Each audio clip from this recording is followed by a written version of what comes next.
বিসমিল্লাহির রাহমানির রাহিম।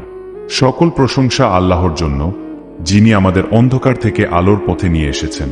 দরুদ ও সালাম বর্ষিত হোক আমাদের প্রিয় নবী হযরত মুহাম্মদ সাল্লাল্লাহু আলাইহি ওয়াসাল্লামের উপর। আরবের পশ্চিমে লোহিত সাগর ও সায়না উপদ্বীপ, পূর্বে আরব উপসাগর, দক্ষিণে আরব সাগর এবং উত্তরে সিরিয়া ও উত্তর ইরাক।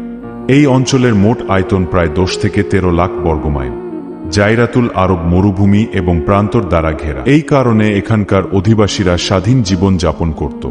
তবে বৃহৎ শক্তি রোম ও পার্শ্বের প্রতিবেশী থাকা সত্ত্বেও প্রাকৃতিক বাধার কারণে তাদের হামলা প্রতিহত করা সম্ভব হয়েছিল।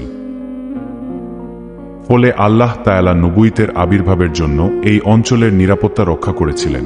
আরব ভূখণ্ড উত্তর ও পশ্চিম থেকে আফ্রিকা, উত্তর পূর্ব থেকে ইউরোপ, পূর্বে ইরান, মধ্য এশিয়া এবং চীন ও ভারত পর্যন্ত বাণিজ্য ও সংস্কৃতির সংযোগস্থল ছিল।